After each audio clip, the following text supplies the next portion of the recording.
আপনার চোখে নতুন বাংলাদেশ শিরোনামে নতুন রাজনৈতিক দল গঠনের লক্ষ্যে ফরিদপুরের আলফাডাঙ্গায় জাতীয় নাগরিক কমিটির উদ্যোগে জনমত জরিপ কার্যক্রম পরিচালনা করা হয়েছে। পাশাপাশি গণ অভ্যুত্থানের প্রামাণ্যচিত্র প্রদর্শন করা হয়েছে।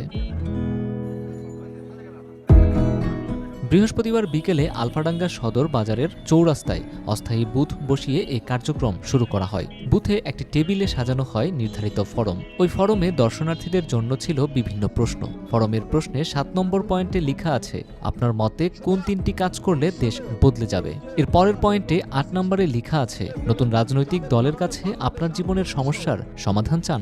নতুন দলের কাছে কি প্রত্যাশা করেন, দলের নাম কি হতে পারে এবং দলের মার্কা কি হবে। ফরমে এমন অনেক প্রশ্ন রেখে উত্তর জানতে চান নাগরিক কমিটির নেতৃবৃন্দ।